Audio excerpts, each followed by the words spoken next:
মানে এনেকুৱা ধৰণৰ পৰিস্থিতি আমাৰ সৃষ্টি হয়, এনেকুৱা ধৰণৰ মানে সমস্যাৰ সৃষ্টি হয়। পৰিস্থিতি পৰোঁ আমি মানে খোৱাৰ পৰা উঠাৰ পৰা পুৱা ৰাতি শোৱালৈকে আমাৰ শেষলৈকে হয় মানে গোটেই গৰু চৰুবিলাকতো বহুত আমনি, গৰুটো আমনি, গৰু আমনি হয়, গোটেই বাৰটা চাই গোটেই গৰু হয়। এইফালে ধৰ আকৌ মাছ চাছ লাগিলে জালত পেলোৱা, জালৰ পৰা হৈ পেলাই আকৌ হেৰি কৰা আৰু মাছবিলাক ৰ'দত দিয়া, শুকোৱা মেলা ধৰি আদা কৰি ভাত চাত খোৱা সময় নহয়। তাৰপিছতে আকৌ কি হ'লে আমাৰ এতিয়া ঘৰ যিহেতুকে ডুবিছে, পানী হৈছে বহুত, আমি তাতে থাকে, আমাৰ বস্তুবিলাকো তেনেকৈ ৰখা হৈছে আৰু আমাৰ পাকঘৰটো পানী সোমাবলৈ বেছি সময় নাই।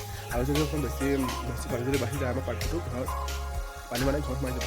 তাৰপিছতে কি হৈছে, ইয়াতে আমাৰ কোঠা আছে, এইটো আমাৰ মাজুখুৰী ঘৰ তেনেকুৱা পৰিস্থিতি, পাকঘৰটো বহুতেই বেছি বেয়া হৈ গৈছে। তাৰপিছতে কি হৈছে, এইফালে আমাৰ ঘৰটো এনেকুৱা ধৰণৰ, আমাৰ এনেকুৱা পাকঘৰত যিটো কাৰেণ্ট নাই, মই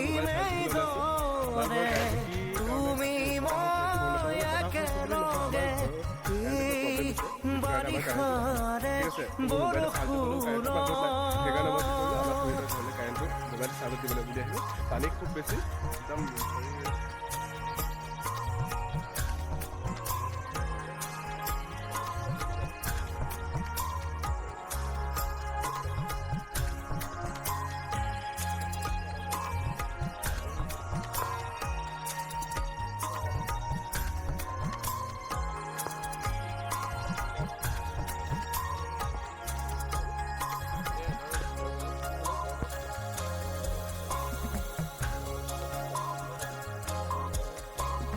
কথাৰে নোৱাৰি বুজাব সকলো, তুমি নাজানা জানো কিদৰে ৰাখি থওঁ, তুমিয়েই কোৱাচোন বুজ মনক মই।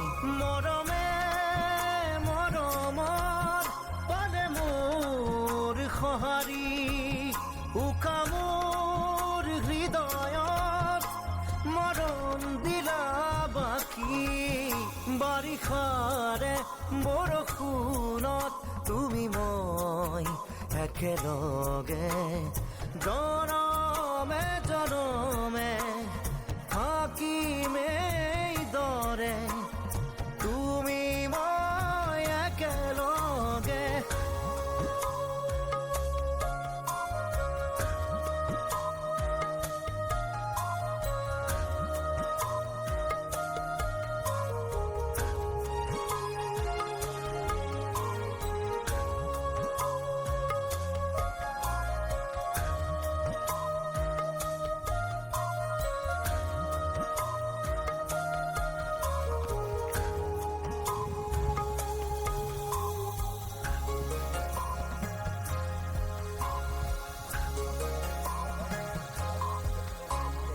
সীমাহীন মৰমত ৰাখি থম সাৱতি, তোমাৰ